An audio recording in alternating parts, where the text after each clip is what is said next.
Salut, c'est Frédéric, bienvenue de retour sur la chaîne TFC de French Connection.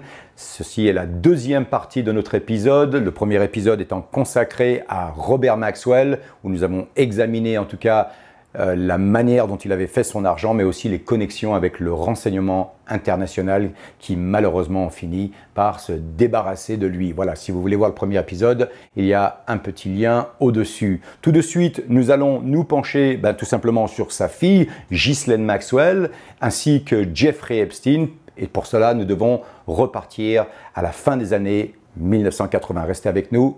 C'est parti. Alors, qu'est-ce que nous savons? Nous savons que Robert Maxwell a introduit Jeffrey Epstein à Ghislaine Maxwell. Il voulait absolument que Ghislaine, en tout cas, se lance dans une relation intime avec Jeffrey Epstein, ce qui se passera de toute façon éventuellement un petit peu plus tard. Commençons par Ghislaine Maxwell, la fille de Bob Maxwell. Elle a fréquenté un des internats, une des écoles les plus exclusives au Royaume-Uni. Elle était à Oxford, elle a étudié à Oxford, c'était une fille qui était connue, qui était très intelligente et qui était certainement très bien éduquée. En tant que membre de la haute société britannique, Ghislaine Maxwell réseautait avec les familles les plus célèbres, les plus connues en Angleterre, mais c'était aussi lié d'amitié avec le prince Andrew, le duc de York. Concernant Jeffrey Epstein, pendant ses multiples séjours au Royaume-Uni, nous savons qu'il passait énormément de temps au Daily Mirror, au bureau exécutif de Robert Maxwell. Alors, c'est un moment clé dans la vie d'Epstein, puisque à ce moment-là, Robert Maxwell décide d'introduire Jeffrey Epstein à Harry Ben-Menashe, qui est le gestionnaire de Robert Maxwell pour le compte des services secrets israéliens. Harry Ben-Menashe va refuser à plusieurs reprises, il le confirme dans son livre, en disant qu'il ne voyait pas tout simplement d'intérêt dans Jeffrey Epstein, quelqu'un qui pourrait être utilisé comme asset. Et tout simplement, Maxwell n'aura pas le choix de lui passer au-dessus et d'aller donc présenter Jeffrey Epstein à Ehud Barak, qui à l'époque était le directeur des services secrets israéliens, le Mossad. Alors pour ceux qui ont suivi l'enquête Epstein depuis le début, je pense que le nom de Ehud Barak sera très familier puisqu'il a été photographié, vu à multiples reprises dans la résidence new-yorkaise de Epstein, dans la haute partie de Manhattan. Et donc, tout simplement, son nom revient aussi dans beaucoup de dépositions de victimes aussi, mais on y reviendra à un autre moment. Robert Maxwell, ou Bob pour les intimes, tout simplement avait réussi son pari, puisque éventuellement Jeffrey Epstein et Ghislaine Maxwell, sa fille, finissent ensemble dans une relation intime qui malheureusement ne durera pas très longtemps. Et pour la simple raison, c'est que Jeffrey Epstein n'aimait pas les femmes, il aimait les gamines. À cette époque, Robert Maxwell était relativement occupé. Il s'occupait de la promotion d'un nouveau logiciel, un logiciel qui s'appelle le Promis. Le Promis était un logiciel qui était dédié pour les services d'intelligence internationaux, qui était donc promovu sur la scène internationale. La seule chose que les gens ne savaient pas, c'est que ce logiciel avait une porte dérobée qui permettait aux services d'intelligence israéliens tout simplement d'espionner leurs confrères à l'étranger, de savoir exactement ce qu'ils faisaient, quand ils le faisaient et surtout où ils le faisaient. À cette époque, nous savons aussi que Robert Maxwell était très occupé avec le blanchissement d'argent, en fait les revenus de cette vente d'armes entre l'Israël et l'Iran, qui le tenait très occupé, puisque on utilisait ces entreprises en tout cas pour blanchir cet argent. Alors bien sûr, vous l'avez compris, une affaire sulfureuse qui éventuellement aboutira à l'arrestation de Harry Ben-Menashe aux États-Unis. Il sera éventuellement relaxé plus tard. Alors juste pour la petite histoire, quand Harry Ben-Menashe a été arrêté aux États-Unis, le gouvernement israélien a complètement dénié, en tout cas nié leur connaissance de Harry Ben-Menashe. Ils ont dit on ne le connaît pas. Et puis éventuellement sous pression, ils ont fini par déclarer que Harry Ben-Menashe était un interpréteur pour les services secrets militaires du gouvernement israélien. Eh bien voyons. Au fil du temps, Jeffrey Epstein va raffermir ses relations avec le prince Andrew, le duc de York, qui lui avait été introduit par Ghislaine Maxwell. Nous savons aussi qu'à la même époque, Jeffrey Epstein avait été recruté par le Mossad, par les services secrets d'intelligence aussi militaires du gouvernement israélien. La journée, Jeffrey Epstein joue au golf avec Andrew. Le soir, ils font leur soirée avec des gamines. Alors, c'est facile à comprendre que Jeffrey Epstein, qui n'était peut-être pas l'homme le plus intelligent de la planète, mais enfin suffisamment intelligent pour comprendre que le prince Andrew pourrait être absolument l'asset parfait, la personne parfaite pour lui ouvrir les portes, que ce soit sur les États-Unis, mais aussi sur le monde entier. Un accès à la mondanité, un accès à tout simplement la politique internationale, un accès sur la scène internationale au plus haut niveau.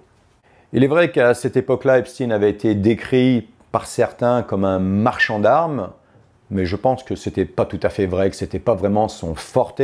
Je pense que Epstein avait vu très rapidement que ses qualités, en tout cas, étaient tout simplement liées à la finance, mais aussi à l'extorsion d'informations à travers le chantage sexuel.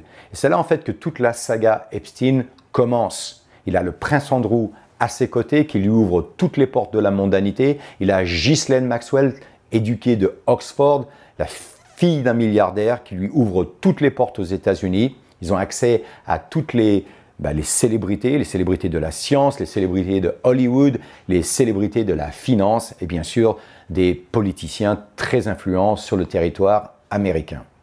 Alors pour revenir à Epstein, il a souvent été décrit comme un marchand d'armes. Moi personnellement, je pense que ce n'était pas son forte et Harry Ben-Menachem d'ailleurs pensait aussi qu'il n'était pas doué. La compétence d'Epstein n'était certainement pas dans la vente d'armes, mais plus particulièrement dans l'extorsion, le chantage. Epstein était quelqu'un de très charismatique, c'était quelqu'un qui était très charmant, il avait cette aptitude à convaincre les gens.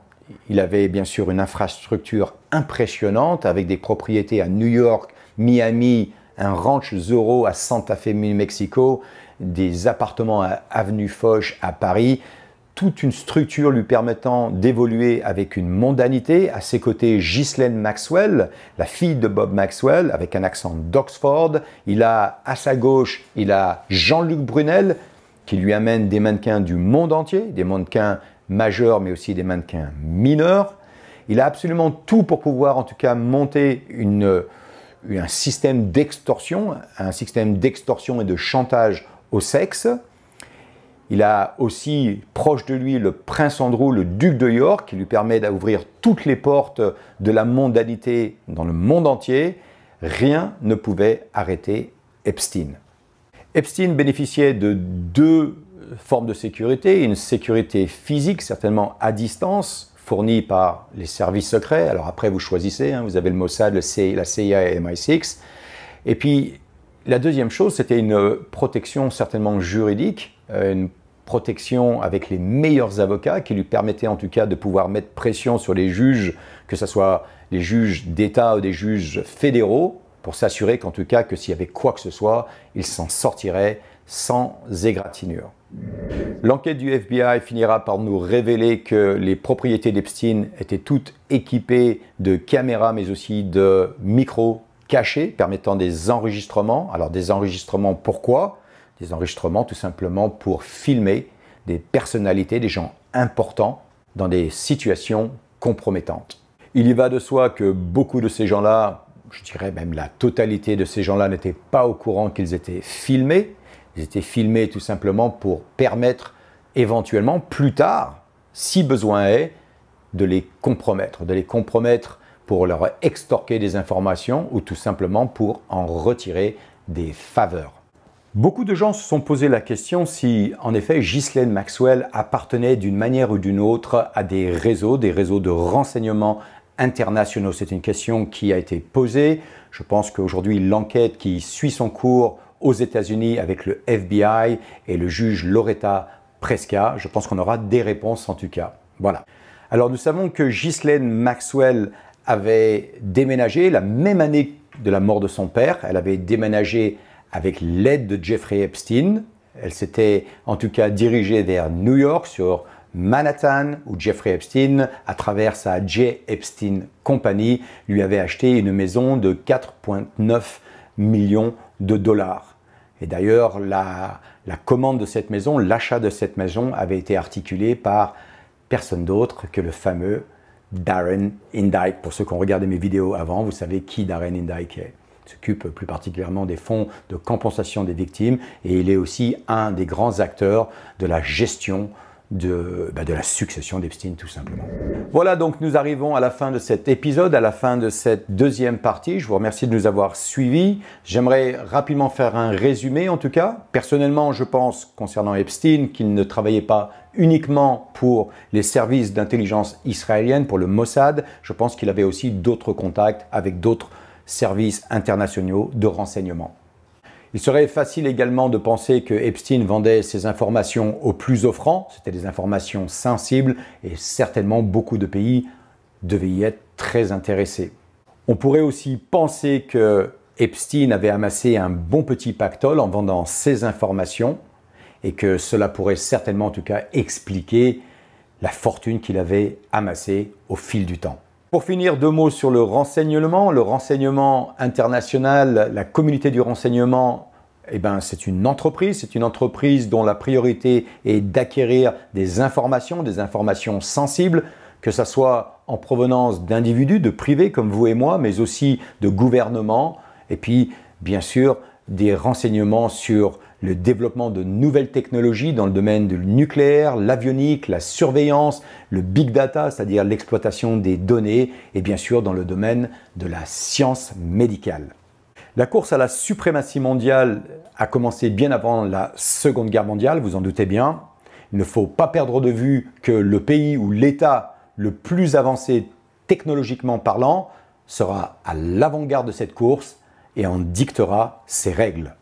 Mon dernier mot sera pour Ghislaine Maxwell qui croupit en prison à New York aux États-Unis. Les gens, comme je vous le disais, se posaient la question si elle était une espionne. Je vais vous donner quand même 2-3 tuyaux. Ghislaine Maxwell, tout simplement, elle était pilote d'hélicoptère. Elle avait un brevet de pilote d'hélicoptère. Elle avait un brevet de pilote de sous-marin, de petits sous-marins. Elle parlait 4 langues couramment. Quand elle a été arrêtée au New Hampshire dans sa Toctowe Mansion, elle avait 5 passeports sur elle. Je vous laisse vous faire maintenant votre opinion si elle était une espionne ou non. Voilà, on finit cet épisode et cette deuxième partie. En tout cas, je vous remercie de nous avoir suivis. Je sais que c'est un peu long, mais c'est important en tout cas d'avoir le maximum d'informations pour comprendre cette affaire Epstein. Comme vous l'avez vu, les ramifications sont énormes. Si vous aimez le contenu qu'on pousse sur nos chaînes, en tout cas sur cette chaîne, sur la TFC de French Connection, n'hésitez pas à nous suivre, appuyez sur tous les petits boutons qui vont bien et je vous retrouve pour notre prochaine vidéo qui sera consacrée à notre ami Jean-Luc Brunel. Jean-Luc Brunel, j'arrive, j'ai beaucoup de choses sur toi. Allez, je vous dis à très bientôt.